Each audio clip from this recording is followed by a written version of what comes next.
Umat yang terkasih, hari ini kita memasuki hari Minggu pertama dalam masa Prapaskah.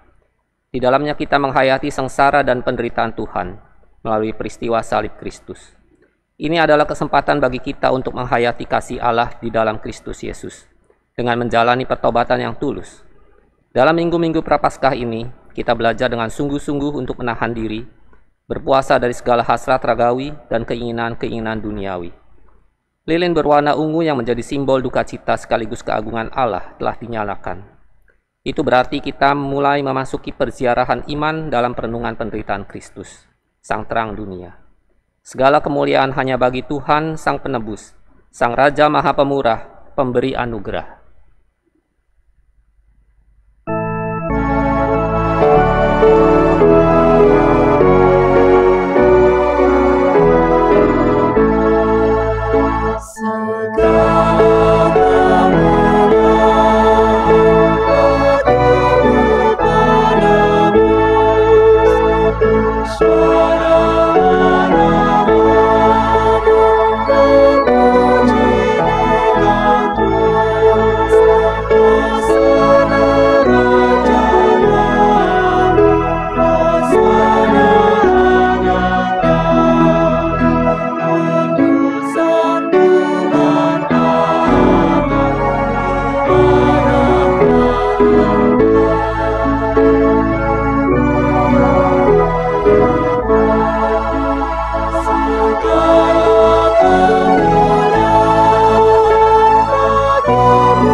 Saudara-saudara, ibadah ini terjadi karena pertolongan kita adalah di dalam nama Tuhan yang menjadikan langit dan bumi.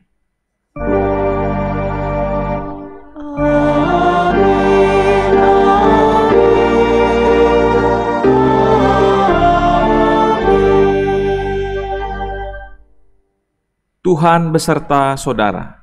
Dan beserta saudara juga.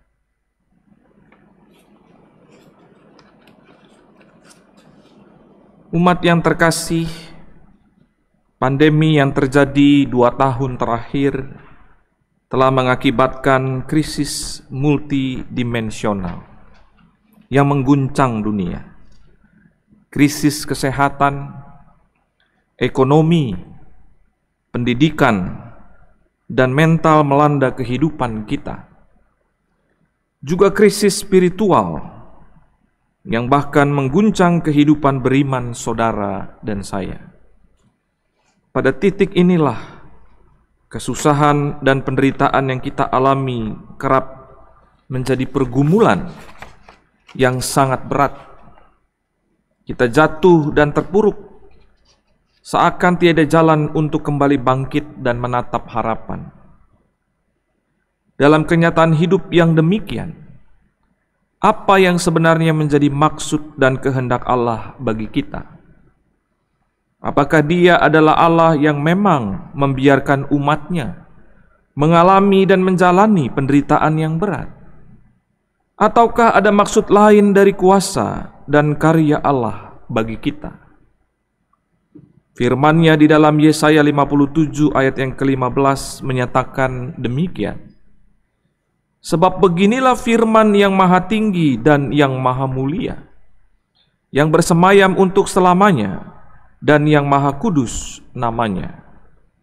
Aku bersemayam di tempat tinggi dan di tempat kudus, tetapi juga bersama-sama orang yang remuk dan rendah hati, untuk menghidupkan semangat orang-orang yang rendah hati, dan untuk menghidupkan hati orang-orang yang remuk. Umat yang terkasih, Allah menyatakan bahwa dirinya ada dan beserta dengan kita yang terpuruk. Allah bahkan memberikan dirinya untuk hadir dalam ruang hati dan jiwa kita yang remuk, dalam batin yang teguh namun juga rapuh. Apakah kita mau menyambut rangkulan cinta kasih Allah? Apakah kita sungguh bersedia merendahkan hati, memandang Kristus yang teladannya kita ikuti? Mari kita merenungkannya secara pribadi. Mari kita berdoa.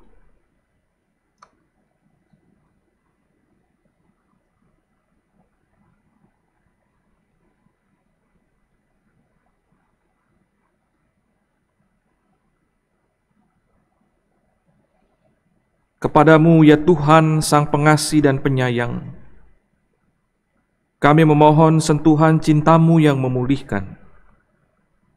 Saat mengalami kemelut hidup yang berat, kami menempuh jalan yang salah, yang membuat kami tersesat. Saat iman kami goyah, kami melupakan nasihat sabda-Mu dan melangkah seakan tanpa arah. Ampunilah kami ya Tuhan, dalam penghayatan sengsara Kristus. Bimbing kami di jalan-Mu yang kudus, sehingga kami mengalami kehidupan yang baru, seturut dengan rencana dan kehendak-Mu. Di dalam nama Tuhan Yesus, kami berdoa. Amin.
Bagi setiap kita yang sungguh-sungguh menghayati kasih dan kemurahan Allah dalam pengorbanan anaknya Tuhan Yesus Kristus, dengarkanlah berita anugerah yang tertulis di dalam 1 Korintus 1 ayat yang ke-30.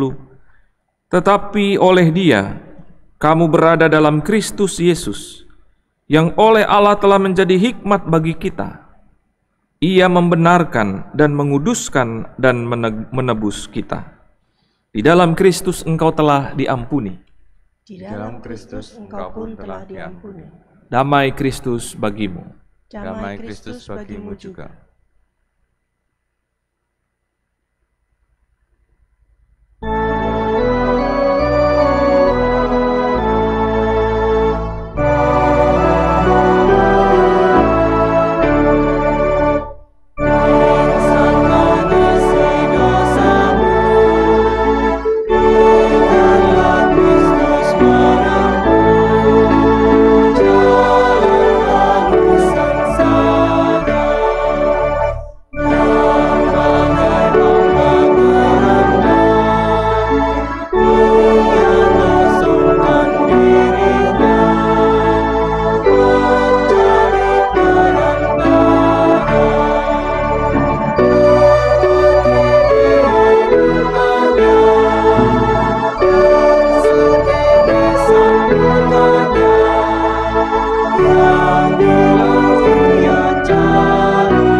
Mari kita satu di dalam doa. Mari kita berdoa. Bapa di dalam surga, kami mengucap syukur ya Tuhan, karena kami tahu bahwa Engkau terus menyertai di dalam kehidupan kami. Engkau yang hadir, biarlah terus membuat hati kami haus dan lapar akan firman Tuhan, sehingga kami mau hadir di dalam persekutuan kami bersama dengan Tuhan, mendengarkan dan merenungkan sabda-Mu. Kiranya Roh Kudus pimpin kami, agar sabda Tuhan yang nanti kami dengar dan renungkan ini tidak berlalu begitu saja, tetapi boleh bertumbuh dan menghasilkan buah untuk menyenangkan hati Tuhan. Bersabdalah kepada setiap kami ya Bapa, berkatilah kami dengan segala keterbatasan kami. Di dalam nama Tuhan kami Yesus Kristus, firman yang hidup, kami berdoa dan mengucap syukur. Amin.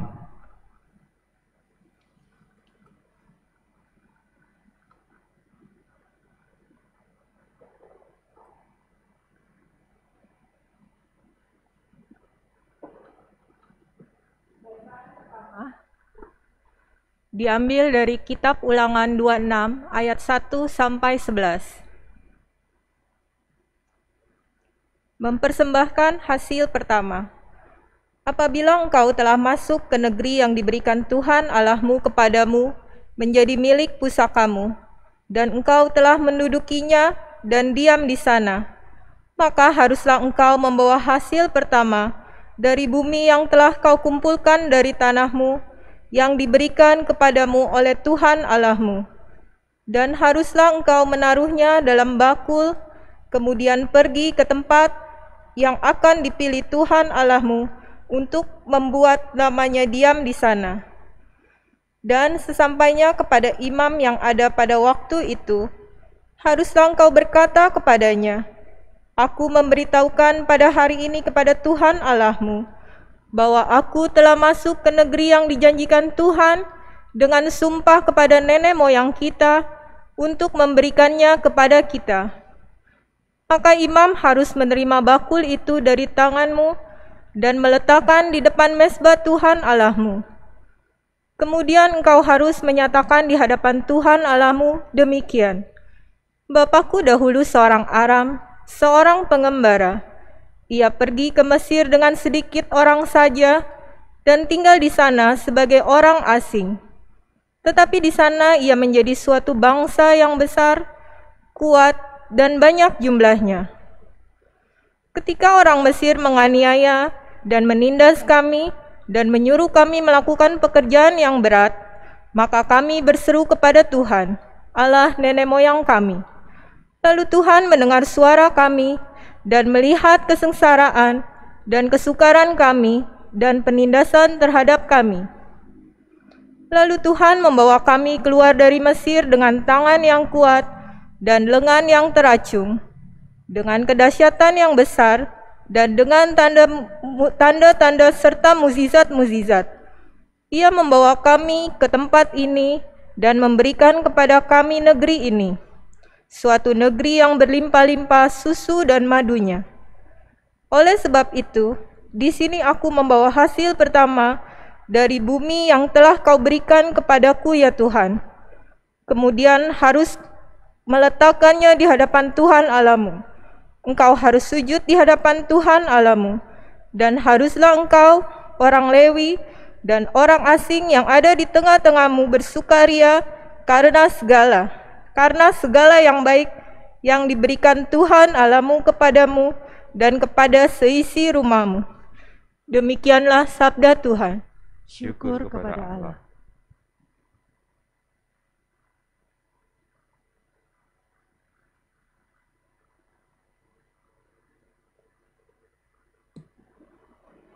Marilah kita menanggapi bacaan pertama tadi dengan menyanyikan Mazmur 91 ayat 1 dan 2 dilanjutkan dengan ayat 9 sampai dengan 16.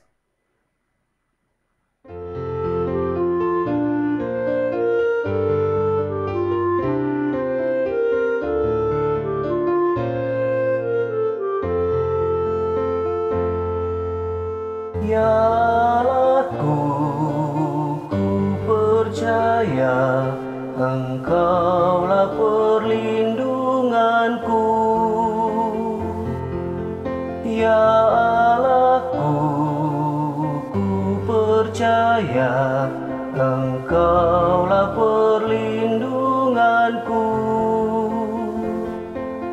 Ya Allahku, ku percaya, Engkaulah perlindunganku.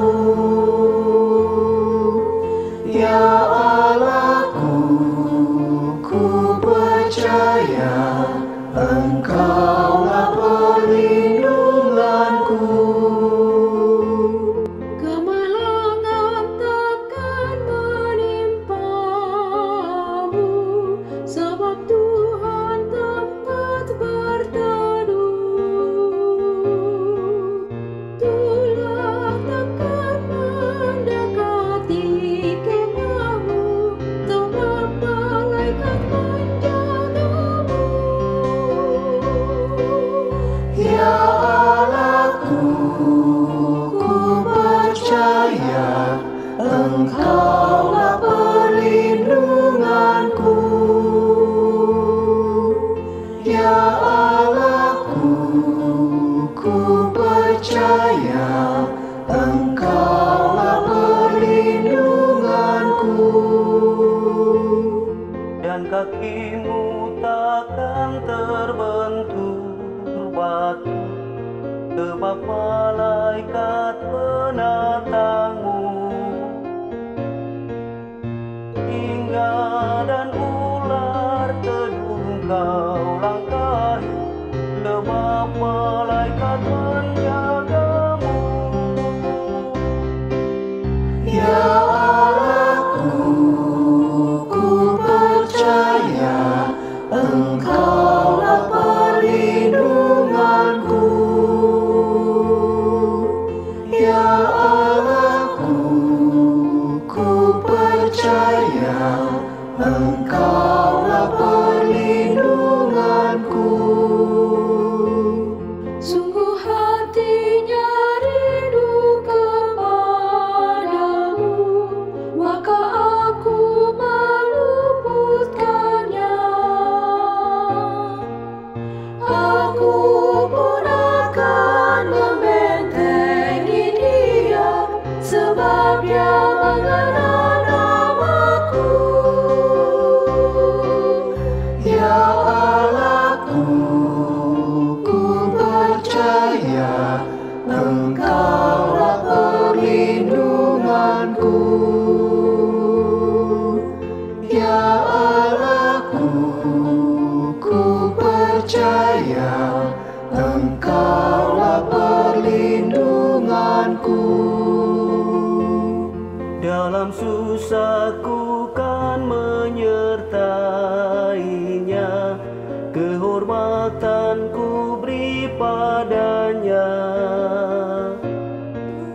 Kan ku kenyangkan dengan umur panjang, sebab ia berseru padaku. Ya Allahku, ku percaya, Engkaulah perlindunganku. Ya Allahku, ku percaya, Engkaulah perlindunganku.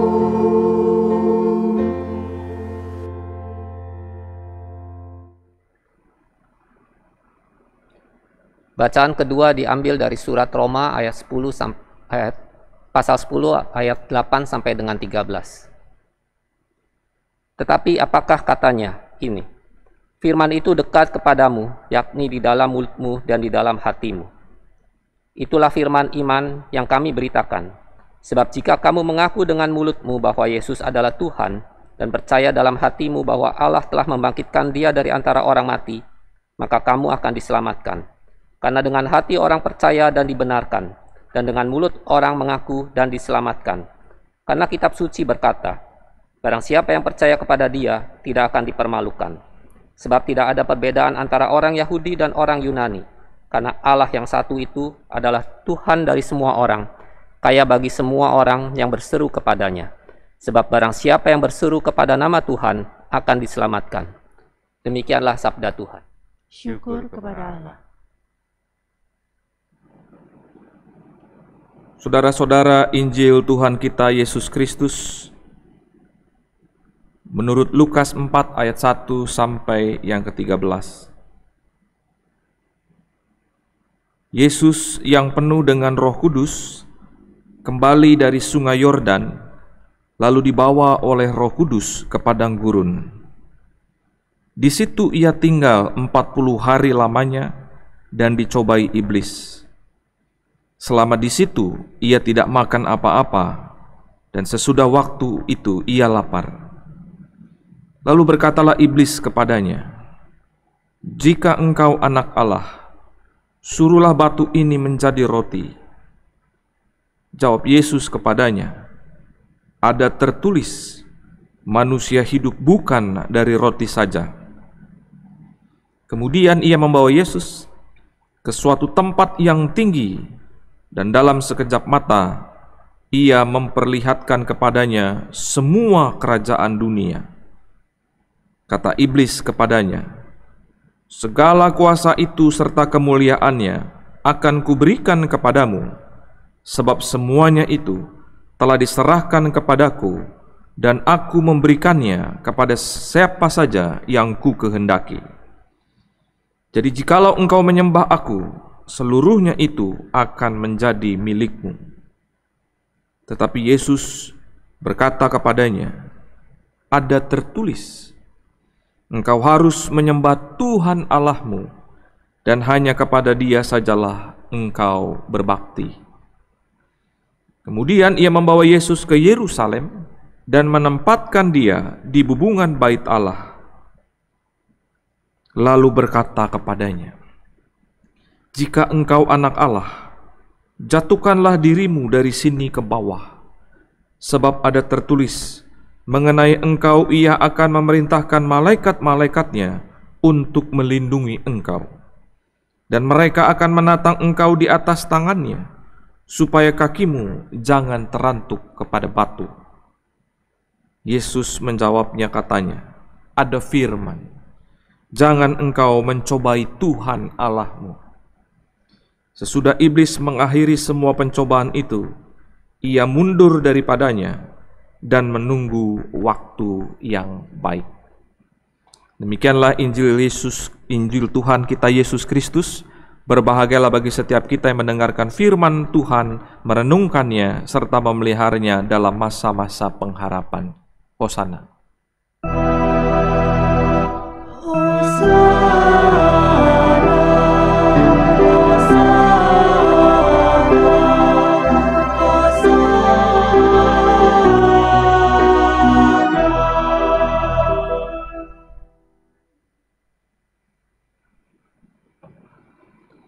Selamat pagi saudara-saudara yang dikasihi oleh Tuhan.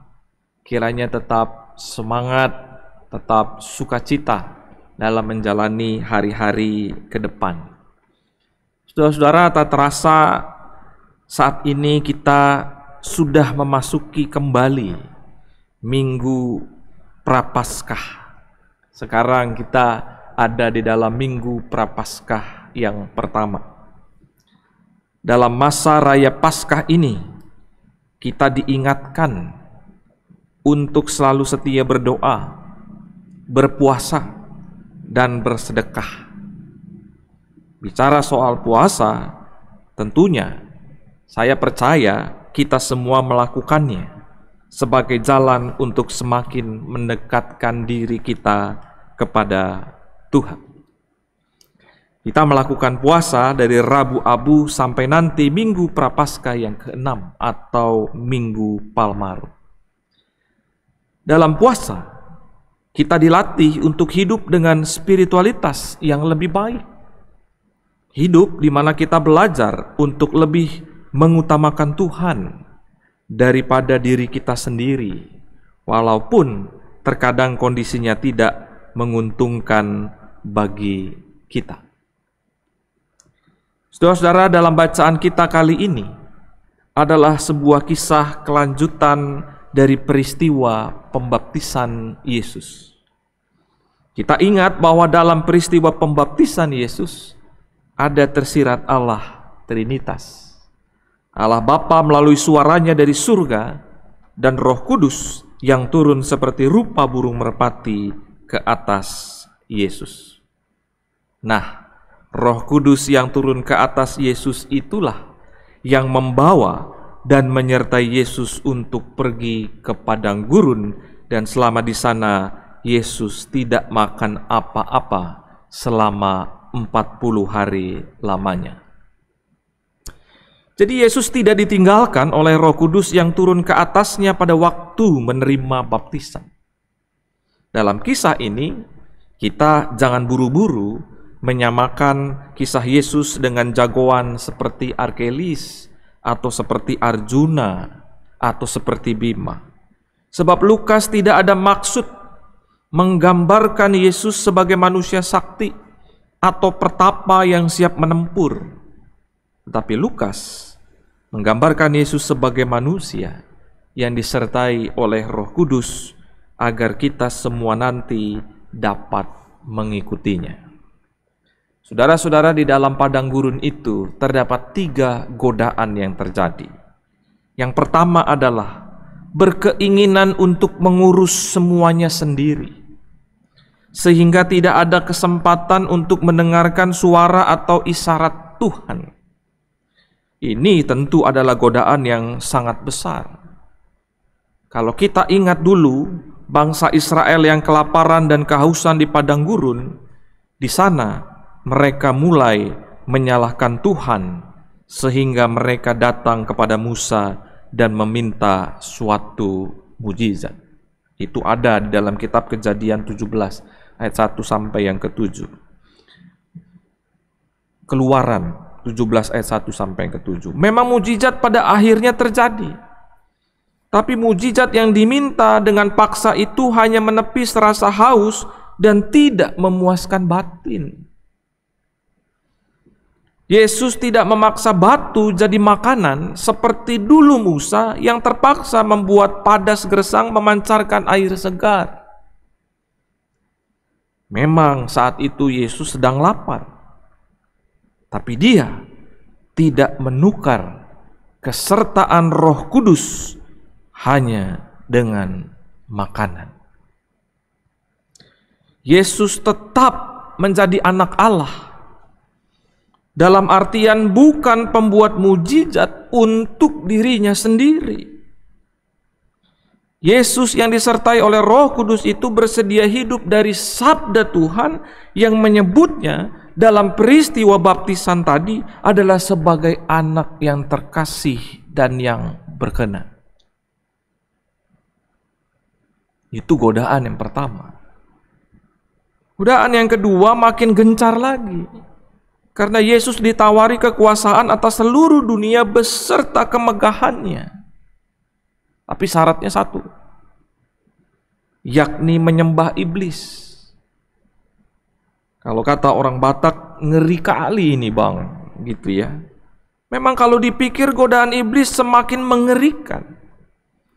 Iblis bisa menawarkan dunia dan kemegahannya. Berarti semuanya itu bisa dialih milikan begitu saja oleh iblis. Tapi untunglah hal itu baru wacana dan belum menjadi kenyataan. Akan menjadi kenyataan kalau Yesus menurutinya. Syukur tidak. Godaan yang ketiga, yang ini lebih berat lagi. Menjatuhkan diri dari puncak bait Allah agar Allah mau tidak mau menyelamatkan. Jadi memaksanya bikin mujizat. Masakan Allah membiarkannya terjatuh? Masakan para malaikat itu hanya sekedar menonton? Jika demikian, maka yang tertulis dalam Mazmur 91 ayat 11 itu, bahwa Allah akan menyuruh para malaikatnya menadah kaki Yesus agar tidak terantuk batu, hanya menjadi omongan belaka. iblis mahir memakai kitab suci dan menafsirkannya bagi tujuannya sendiri. Dua pencobaan digagalkan Yesus pakai firman Allah. Dan pada yang ketiga, iblis memakai firman Allah untuk menjatuhkan Yesus. Tapi tidak jatuh juga Yesus. Roh Kudus menuntun Yesus sehingga ia tetap melihat kedudukan dirinya sebagai anak Allah yang sejati dan tidak mau mencobai Bapanya. Roh Kudus juga yang menuntun ingatan pada firman yang ada di dalam kitab Ulangan 6 ayat yang ke-16 yang melarang orang membiarkan diri dikuasai perasaan ragu akan Allah yang Maha Kuasa. Roh Kudus tetap menyertai Yesus dalam berteguh pada pilihannya. Itulah sebabnya si penggoda kehabisan akal dan tersingkir oleh daya Roh Kudus. Saudara-saudara, Yesus setia dalam meniti jalan ilahi. Yesus tidak mengikuti lorong iblis. Oleh sebab itu dalam semua godaan, Yesus berpegang pada firman Allah. Dengan demikian, Yesus menyerukan dalam situasi yang lapar dan haus sekalipun, Yesus tetap mementingkan Allah yang adalah Bapanya. Tiga firman Allah yang diserukan Yesus dalam mengalahkan iblis itu menegaskan bahwa firman itu datang dari kesungguhan Bapanya yang setia dan juga melindungi dan memelihara dirinya. Saudara-saudara, iblis dalam bahasa Yunani itu disebut sebagai diabolos. Jadi kalau sering bolos sekolah itu iblis tuh. Gitu ya. Jadi jangan sering bolos sekolah kalau nggak penting. Iblis dalam bahasa Yunani disebut sebagai diabolos. Menurut arti dari kata itu, pekerjaannya adalah memecah belah pikiran dan membuat hati manusia itu bercabang. Artinya, iblis pandai menabur benih perseteruan di dalam batin kita. Ia membuat kita bimbang, bahkan pada akhirnya membuat kita menjadi ragu kepada Allah. Dalam kisah Yesus di atas, ia ingin menduakan perhatian Yesus yang sudah sepenuhnya kepada Bapanya. Iblis mau Yesus itu menengok dia sedikit. Iblis hanya perlu Yesus mengakui dirinya sedikit saja, nggak perlu banyak-banyak. Ini seperti kalimat yang sering kali orang gemakan begini, hidup itu jangan terlalu lurus, nikung dikit nggak apa-apa. Atau seperti kalimat ini, jangan terlalu hidup kudus, nyicip dosa nggak apa-apa. Jangan salah. Kalimat ini bisa jadi kenyataan jika kita sedang tidak beres hubungannya dengan Tuhan. Kalau begitu kemana ngumpetnya? Ya ke iblis. Makanya dia cuma perlu sedikit aja di hati kita. Pertanyaannya adalah, bagaimana caranya untuk membedakan yang sungguh benar dari yang cuma tipuan belaka dari iblis itu? Nah, menjawab hal ini, kita tidak bisa sendirian. Sebab tidak bisa dengan kekuatan sendiri. Tidak mungkin juga hanya berbekal keberanian. Hanya dengan bantuan Roh Kudus kita akan mendapati jalan kebenaran. Itulah sebabnya di dalam menjelang akhir doa Bapa kami ada permohonan begini. Jangan membawa kami ke dalam pencobaan, tapi lepaskanlah kami daripada yang jahat. Godaan iblis itu sangat jahat dan mengerikan. Kita tidak bisa melawan. Satu-satunya yang bisa kita lakukan tidak lain adalah meminta kepada Bapa untuk melepaskan kita dari kuasa jahat tersebut. Apakah Bapa akan melakukannya? Tentu saja. Bapa akan melakukannya dengan kekuatan yang datang dari dirinya sendiri, yakni Roh Kudus. Ingat peristiwa Yesus di Taman Getsemani. Di sana ia hampir tergoda untuk memilih jalan lain. Sekiranya cawan ini dapat berlalu daripadaku. Tapi saat itu, Yesus tetap mendekatkan diri kepada Bapanya. Tetapi bukan kehendakku, melainkan hanya kehendak-Mu yang terjadi. Segera setelah itu, Bapa mengirim malaikatnya untuk memberikan kekuatan kepada Yesus. Lukas 22 ayat 43. Saudara-saudara, iblis tak pernah sekalipun dapat mengalahkan Yesus. Karena Yesus selalu disertai oleh Roh Kudus. Muncul lagi pertanyaan, lalu bagaimana caranya agar dapat mengakrabi kesusahan, merangkul kehidupan, serta tahu bahwa kita didampingi oleh Roh Kudus? Pertama, kita bersedia mengikuti jalan Yesus. Artinya kita tidak mengikuti jalan yang justru membuat kita semakin jauh dari Bapa di surga. Bukan hidup hanya semau kita saja. Yang penting saya bahagia. Saudara-saudara, percaya atau tidak, ini adalah moto anak zaman sekarang. Yang penting saya bahagia. Bahagia tidak salah. Bahagia sih bahagia. Tapi jika kebahagiaan yang kita dapatkan itu ternyata mencabik hati Allah, bagaimana?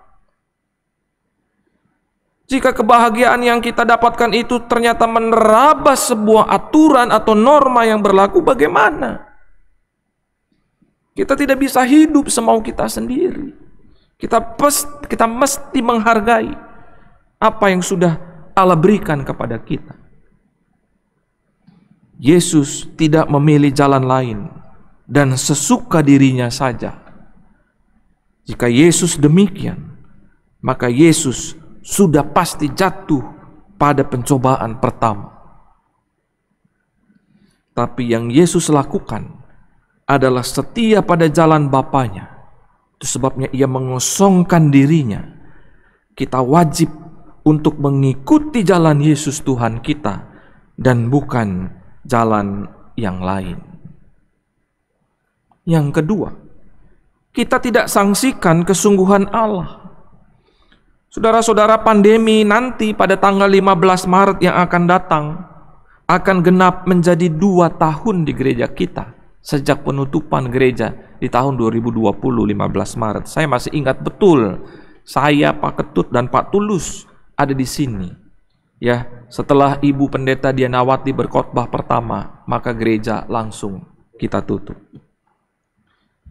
Selama itu kita sebagai gereja bahu-membahu, menolong satu sama lain, beradaptasi untuk belajar bersama, berkolaborasi sebagai kesatuan tubuh Kristus. Namun di tengah-tengah itu juga ada yang namanya pergumulan, duka kehilangan, sakit dan putus asa. Mungkin kita bertanya dalam batin, apa sih Tuhan mau Engkau kepadaku? Kita mulai sangsikan kesungguhan Allah. Kita mulai tergoda oleh diabolos tadi.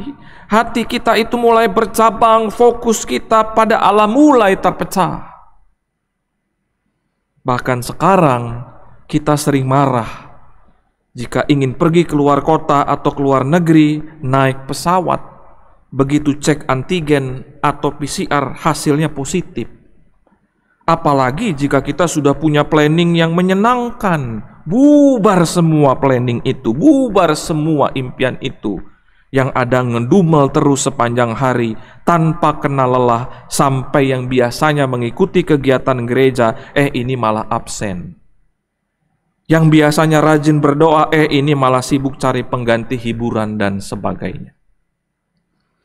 Pernahkah kita berkata, apapun yang terjadi Tuhan, kami tetap percaya kepadamu, sebab penyertaan-Mu pada kami adalah sungguh dan nyata.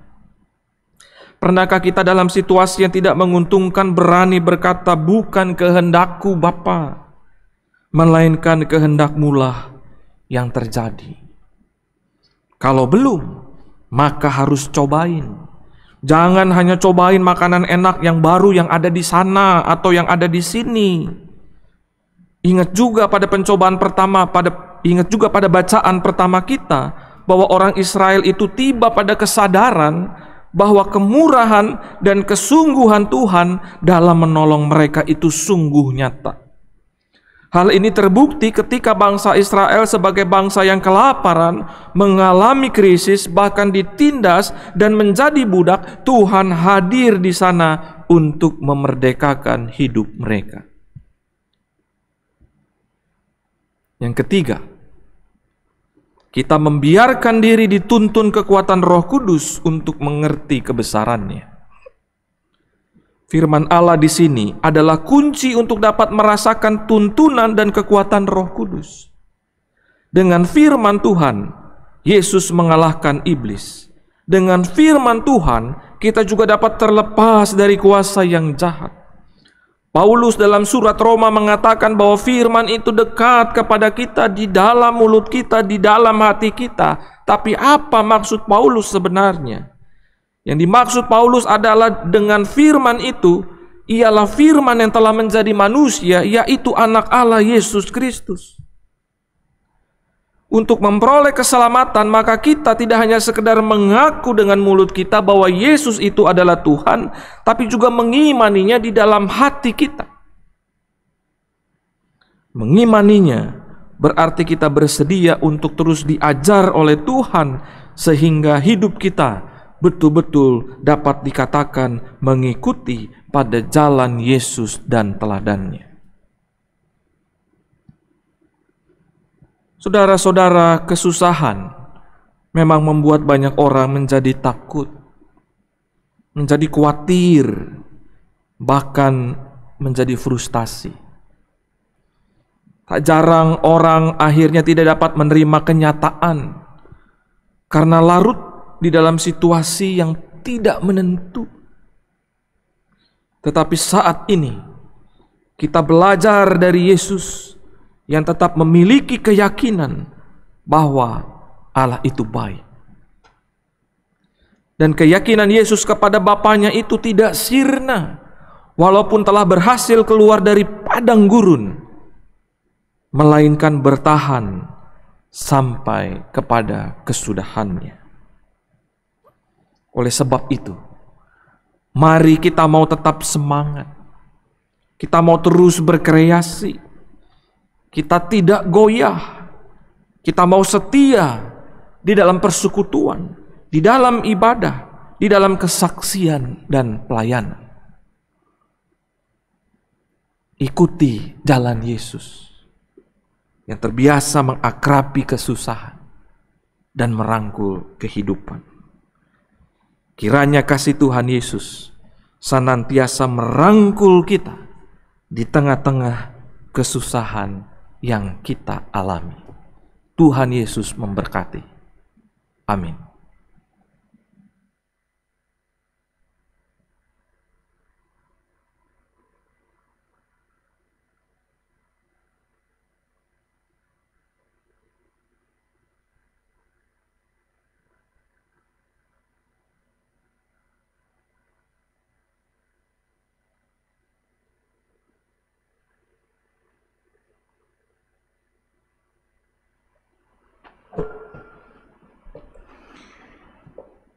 Marilah kita bersama dengan umat Allah di masa lalu, masa kini, dan masa depan, mengingat janji baptisan kita dengan mengikrarkan pengakuan iman rasuli. Aku percaya kepada Allah, Bapa yang Maha Kuasa, Khalik langit dan bumi, dan kepada Yesus Kristus, Anak yang tunggal Tuhan kita, yang dikandung dari Roh Kudus, lahir dari anak darah Maria, yang menderita sengsara di bawah pemerintahan Pontius Pilatus, disalibkan, mati dan dikuburkan, turun ke dalam kerajaan maut. Pada hari yang ketiga, bangkit pula dari antara orang mati, naik ke sorga, duduk di sebelah kanan Allah, Bapa yang Maha Kuasa, dan dari sana ia akan datang untuk menghakimi orang yang hidup dan yang mati. Aku percaya kepada Roh Kudus, gereja yang kudus dan am, persekutuan orang kudus, pengampunan dosa, kebangkitan orang mati, dan hidup yang kekal. Amin. Mari kita menaikkan doa syafaat. Puji dan syukur kami naikkan ke hadirat-Mu ya Bapa. Kalau pada saat ini, keberadaan kami saat ini, semua tidak terlepas dari penyertaan Tuhan. Kalau kami boleh memasuki Minggu Prapaskah yang pertama, itu pun karena kemurahan Tuhan. Kalau pada saat ini kami juga boleh menaikkan doa syafaat, itu pun karena kasih setia Tuhan kepada kami, karena penyertaan Tuhan. Kami mau berdoa untuk negeri kami Indonesia, yang pada saat ini masih banyak terjadi pandemi COVID-19 yang begitu meluas. Tuhan kiranya menyertai setiap kami masyarakat Indonesia, agar boleh menyadari untuk tetap melakukan protokol kesehatan yang telah ditetapkan oleh pemerintahan kami. Bapa, kami berdoa untuk gugus tugas COVID yang masih terus bekerja melaksanakan vaksinasi. Tuhan kiranya berikan kekuatan, Tuhan berikan kesehatan kepada mereka. Tuhan juga berkati setiap upaya yang dilakukan oleh pemerintahan Presiden Jokowi untuk mengatasi pandemi COVID-19 dan juga untuk mengatasi perekonomian di negeri ini. Kiranya Tuhan sertai dan Tuhan berikan hikmat kepada Presiden Jokowi beserta jajarannya, sehingga mereka boleh memerintah negeri ini dengan takut akan Engkau. Bapa, kami juga berdoa untuk gereja-Mu di Citra 1 ini Tuhan. Kiranya Tuhan berkati setiap kegiatan yang ada. Kami berdoa khusus untuk kebaktian emeritasi Pendeta Elizabeth Hasikin yang akan dilaksanakan besok 7 Maret. Kiranya Tuhan sertai setiap persiapan yang telah dilaksanakan. Tuhan berkati setiap usaha, setiap kegiatan yang telah direncanakan untuk kebaktian ini. Biarlah semua itu hanya mendatangkan kebaikan dan juga untuk kemurahan kasih Tuhan bagi kami semua, sehingga nama Tuhan juga boleh dipermuliakan. Kami berdoa untuk setiap program-program yang ada, yang telah dilaksanakan oleh majelis jemaat, badan pelayanan dan aktivis. Kiranya program-program tersebut boleh berjalan dengan baik.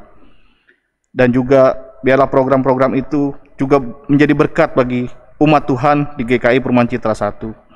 Kami berdoa untuk panitia Paskah yang masih terus bekerja untuk menyusun beberapa acara yang akan dilaksanakan pada saat Paskah nanti Tuhan. Biarlah Tuhan yang memberkati, Tuhan yang memberikan hikmat, agar apapun yang dilaksanakan, apapun yang direncanakan, itu merupakan isi hati Tuhan. Terima kasih ya Bapak, kami juga berdoa untuk keluarga almarhum Ibu Jana, ibu dari Bu Sulastri dan Pak Suki, untuk almarhum Bapak Eko, suami dari Ibu Solana. Kiranya Tuhan berkati untuk setiap keluarga yang telah ditinggalkan. Tuhan berikan kekuatan dan penghiburan kepada setiap keluarga. Bapa, inilah doa yang kami naikkan yang kurang sempurna. Kami naikkan hanya di dalam nama anak-Mu yang tunggal, Tuhan kami Yesus Kristus. Amin. Umat yang terkasih, kini tiba saatnya bagi kita menyatakan ungkapan syukur kepada Tuhan melalui persembahan. Firman Tuhan di dalam 1 Tawarikh 29 ayat 17a berbunyi demikian. Aku tahu, ya Allahku, bahwa Engkau adalah penguji hati dan berkenan kepada keikhlasan. Maka aku pun mempersembahkan semuanya itu dengan sukarela dan tulus ikhlas.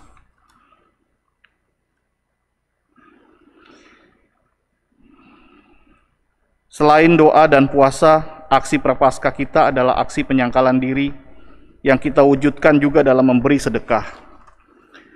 Mari bersama kita tunjukkan kepedulian kita sebagai perwujudan aksi penyangkalan diri. Dana dapat ditransfer ke rekening GKI Perumahan Citra 1 dengan menambah angka 66 dalam nominal donasi. Umat dapat juga memberikan dalam amplop dengan keterangan APD dan memasukkannya ke dalam kotak persembahan yang telah disiapkan di depan ruang tata usaha lantai 2 pada setiap hari Senin sampai Sabtu pukul 9 sampai 14 dengan tetap mengikuti protokol kesehatan. Mari kita memberikan persembahan kasih dan kolekte yang terbaik untuk Tuhan.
Umat Tuhan, mari kita berdoa. Dengan penuh rasa syukur, kami membawa persembahan ini kepadamu, ya Allah. Sebab Engkau telah melimpahkan berkat dan rahmat kepada kami setiap hari. Persembahan yang kami berikan ini menjadi ungkapan terima kasih atas penyertaan dan kebaikan-Mu kepada kami. Biarlah jiwa dan raga kami seutuhnya juga menjadi persembahan yang hidup dalam pekerjaan dan keseharian yang kami jalani. Mampukanlah kami untuk menghadirkan kebaikan bagi sesama dan seluruh ciptaan-Mu. Di dalam nama Tuhan Yesus Kristus, Putra Allah yang kudus, kami berdoa. Amin.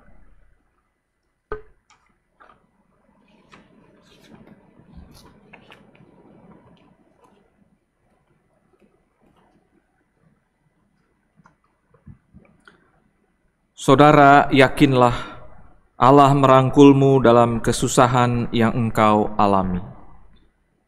Allah yang sama juga memulihkan lukamu yang masih membekas hingga saat ini.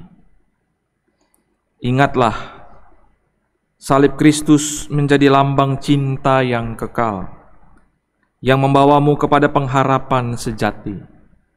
Teruslah melangkah, jangan goyah. Nyatakanlah kasih dan kebaikan bagi sesama. Percayalah, Ia bersamamu dan menolongmu, sekalipun dengan cara yang tidak dapat engkau pahami.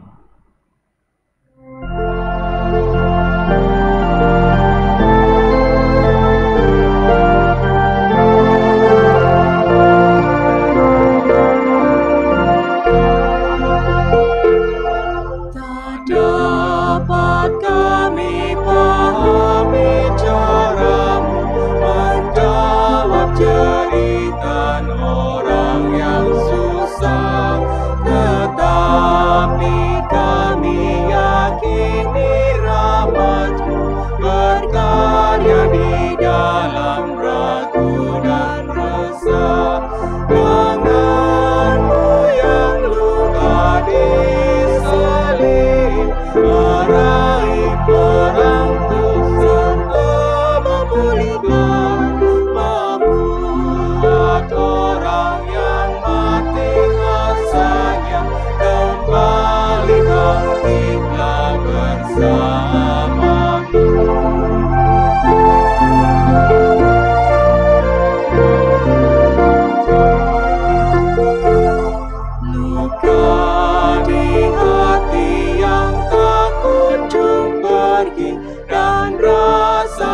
salah di masa lalu, hendaknya hadapi masa mendatang, berpadu membuat hati tertekan, tetapi kasih-Mu nyatalah, memberi pemulihan yang tak terbayangkan. Lenyaplah gaduh yang hantui diri, kami pun berani melangkah lagi.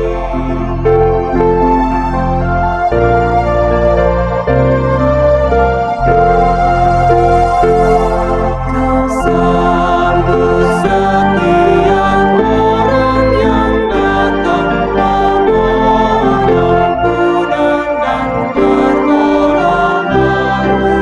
Dengar pesan juru selamat dunia, berkarya di dalam Sang Tuhan Bapa.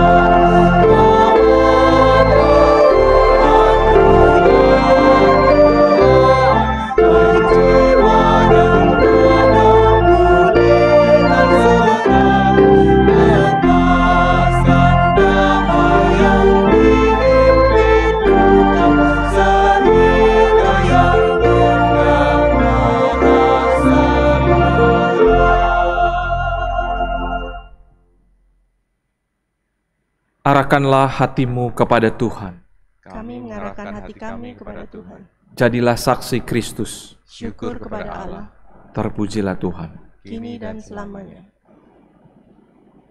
Cinta kasih Allah Bapa yang melampaui segala akal, di dalam Putranya Tuhan Yesus Kristus, dan di dalam persekutuan Roh Kudus, senantiasa melingkupimu dan besertamu dalam setiap karya dan pekerjaan yang engkau lakukan bagi sesama dan seluruh ciptaan, dari sekarang sampai selama-lamanya.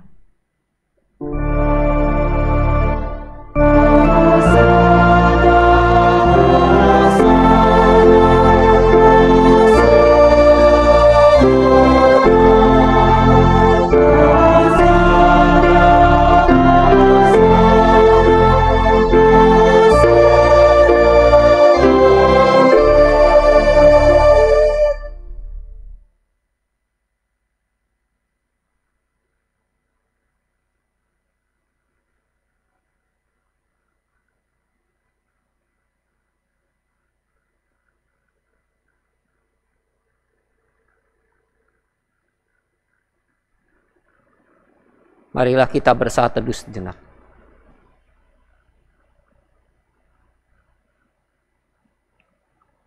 Saat teduh selesai, selamat hari Minggu, Tuhan memberkati.